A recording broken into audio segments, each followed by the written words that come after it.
Hello, welcome back to my channel. Thank you so much for joining me today. Today, I am going to do one of those YouTube tag videos where like everybody gives answers to the same questions and then you tag somebody else, except nobody actually tagged me to do this. I just saw it from someone else and really liked it and decided that I wanted to do it because I wanted to share this information with you. And I'm really curious about your answers to some of these questions as well. So the tag is called the perfect subscriber tag. And I actually saw it on Jessica Braun from Jam Beauty, her channel. I love following her channel. She does mostly beauty, but she also does some vlogs and some lifestyle, including like tag type videos. And she actually got the idea from watching the person that started it, whose name is Katie Marie. I will link both of their channels and their videos below so that you can watch their answers. And they're both beauty YouTubers. So it was interesting to hear their answers and how they kind of differ from mine. Although I do watch beauty channels, but I don't talk about beauty things. Sometimes I'll throw one in here or there in like a favorites video. So it was really interesting to hear their answers and I decided I wanted to share too. I really wanted to do these. So the questions are all sort of about what kind of subscriber are you? Are you a good subscriber on YouTube as well as a creator? And it sort of made me think a little bit about my history as a YouTube subscriber long before I became a creator. And I feel like I've talked about this before on my channel. I can't remember what video I told this story in, but the first YouTube videos I really got into were beauty YouTube videos. It was a couple of years ago and I had finally started dipping my toe into buying more high-end makeup and not just buying the things at the drugstore, although now I've sort of reverted back to drugstore makeup now that I know that there's like really good stuff and I know what to get. But I used to just like buy the same thing all the time and use the same products all the time. And I started dipping my toe because of a couple of friends into sort of the makeup world and more high-end makeup, and it got me into watching beauty YouTube. And that was sort of all I watched. And I would sort of go on these binges where I'd watch a lot of it and then I would stop and then I would watch a lot of it and then I would stop. And then I watch planner videos here and there. There's a couple of people I've talked about before, Sam from Happily a Housewife, Jen from Pretty Neat Living, and Cindy, whose planner videos I would watch a long time ago, but I would not usually watch their other stuff. I would really only watch their planner videos. And at that time, I was definitely not a good subscriber. Like, these questions are my current self, not my past self. However, after I started a YouTube channel, I'm an avid subscriber. I watch a lot of YouTube. Like, I cut back pretty much all my TV shows for the most part.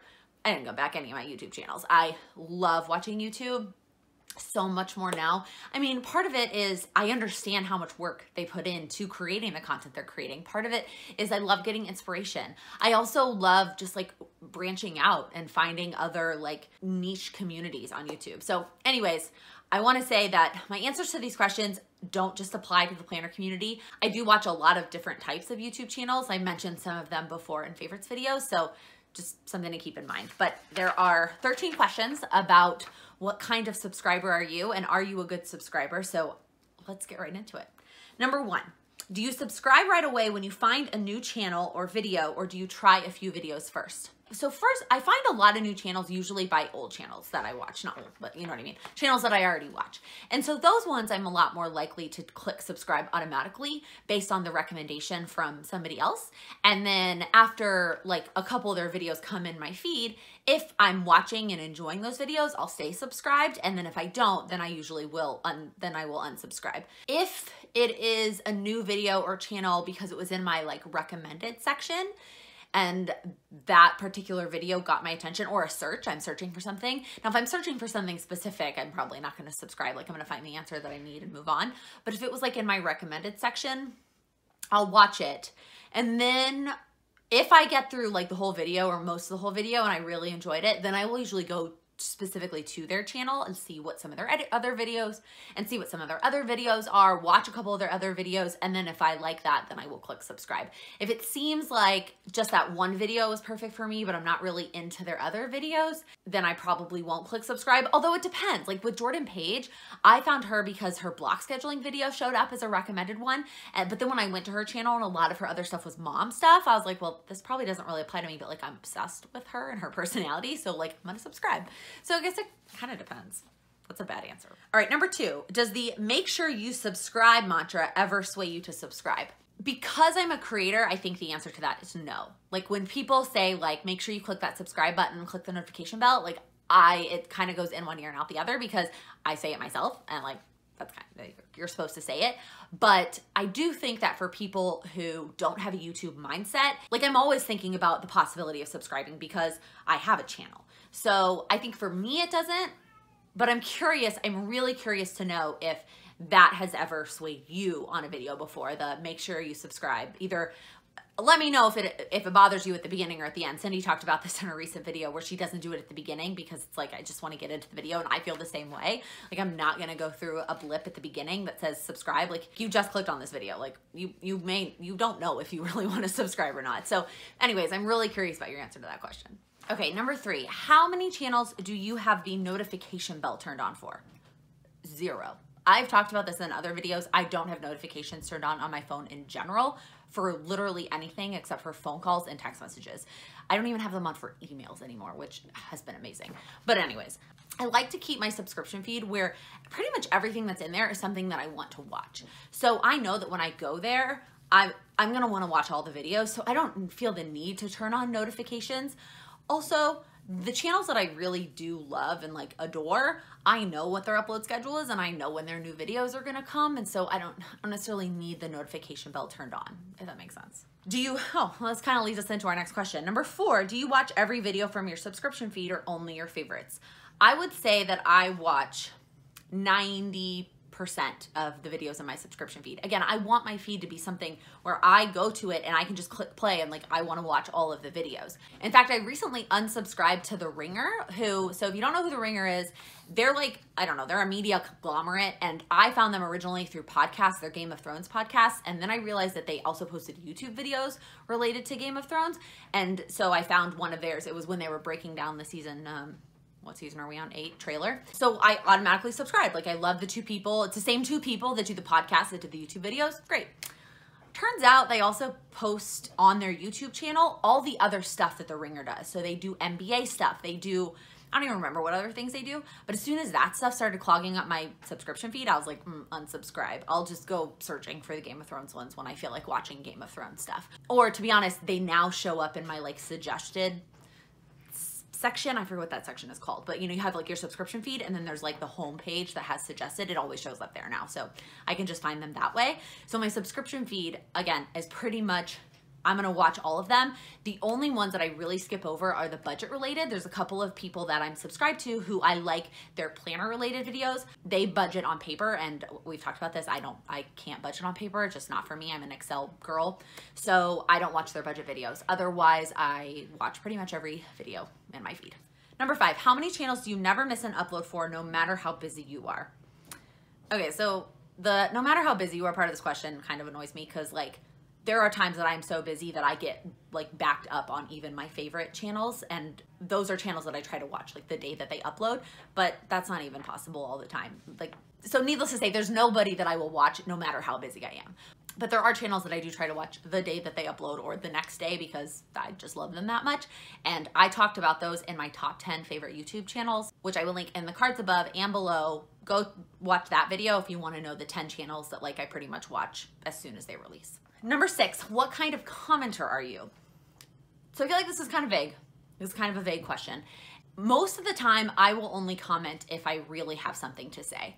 I know that comments are like gold in YouTube land. Obviously I understand that, but I don't necessarily love just like commenting for the sake of commenting, especially if it's on a larger channel. And I've said this, but I don't feel the desire to comment on a large channel because the likelihood that they're gonna read it and respond is really small. So it's kind of like, meh, what's the point? However, I am going to take that back a little bit and say that what I have learned is that sometimes if I do have something to say, I will still say it on a large channel because it is not at that point about interacting with that channel so much as interacting with their community and the people that are going to see my comment. So I have sort of changed my commenting style since I like discovered that. I forget which channel it was. It was a bigger channel and I commented on their channel and I ended up getting a lot of responses to my comment and having like a good conversation in the comments of the comment, and I really appreciated that. So now I do comment. If I have something to say, I will comment, but I don't always comment on every video, which is different than the girl who started this tag. She said that she comments every time that she watches a video, which I thought was interesting. Okay, number 7, do you skip ads or watch? I pay for YouTube Premium, so I do not have the option to skip ads or watch. Number 8, do you speed up videos? Absolutely. Learning that you can watch videos at a higher speed was life-changing. So if you don't know, go down to the little gear, the little settings button at the bottom right-hand corner of the video, click on it, click on speed, and you can actually, can you slow it? I don't think you slow it down. You can change it to go faster. So most people, I watch at 1.5. There's a couple people I actually watch it 2. Depending, sometimes they just talk so slowly and I'm like, you need to just speed up a little bit. And in fact, it's funny because I get so used to some of my favorite YouTubers, like I get so used to their 1.5 speed that then when I like watch their Instagram stories and they're talking at their normal pace, I'm like, why are they talking so slowly? And I realize it's because I watch them at 1.5. All right, number 9, do you click affiliate links or use affiliate codes? And the truth is, I do if I am getting something that they recommended in that video. Like if somebody recommends something and I am gonna buy it right then and there, I obviously will go to their description box and give them the credit and click on that code. I don't use affiliate codes when I just like am going to Amazon on my own or going to like Erin Condren on my own. But in retrospect, I feel like I should, because it doesn't cost me anything to go to somebody's channel and click their Erin Condren affiliate link and then go place my Erin Condren order.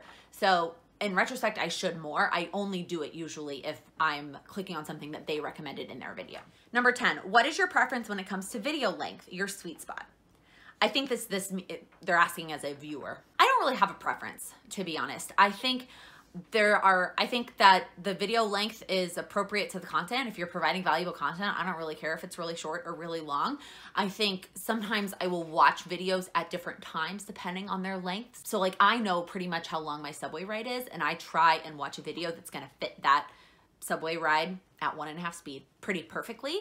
And if I'm going to be doing something like washing the dishes or whatever, like something mindless like that, and I want something longer, I'm gonna make sure I don't click on like a 7-minute video when I know I'm not gonna be done in 7 minutes.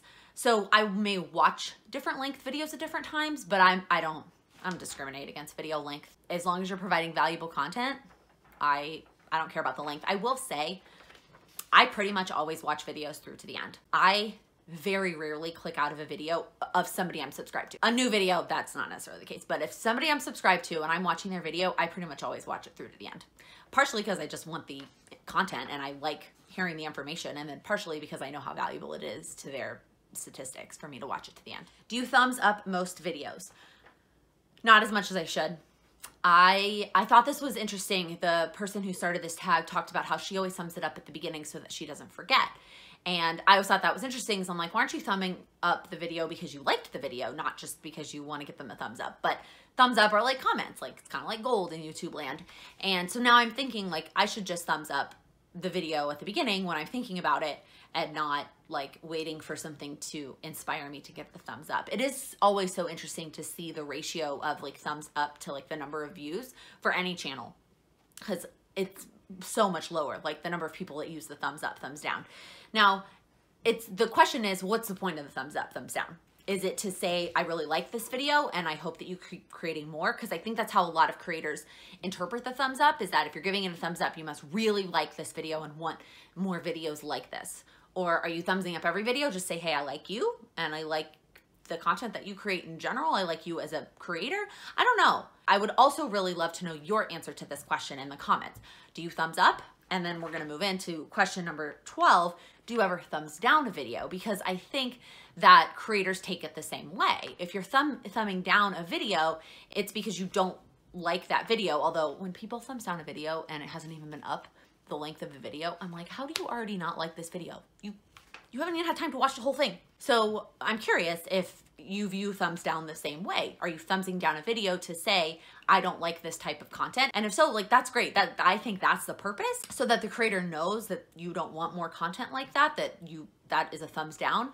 However, I think a lot of times we take the thumbs down as just like super negative and like, oh, somebody hates me and they thumbs it down, which is like likely not the case. Although it's possible that the thumbs down is just a bunch of like people trolling and hating, but I don't know. I'm just really curious if you use the thumbs up and thumbs down, how do you view that? What do you view that saying to the creator? And this could be any creator. All right, last question, number 13. Do you share other YouTubers' videos on your social media? So I don't do this as much as I should. I know that's similar to liking. I watch YouTube videos every single day, and there are videos every single day that I like and enjoy, and I should share that with you. If I do find a video that I like and that I think is valuable, would you prefer that I share that here on YouTube in a vlog or in a community, the community page where you can like post things, it's almost like a feed, or on Instagram, or both?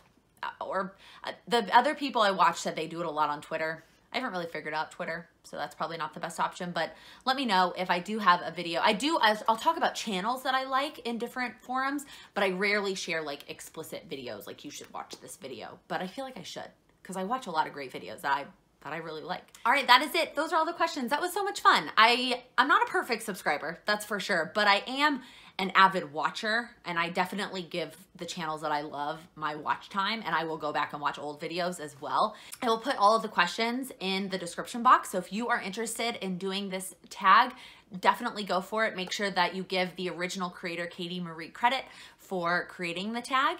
If you liked this video, please give it a thumbs up. And if you're new here, please click that subscribe button. That feels so weird now. I upload new videos every Monday, Wednesday, and Friday. Thank you so much for watching. Happy planning. I always have lipstick on my teeth. That was awkward. Okay, let's try that again. And I'm gonna have to pause because somebody is coming in.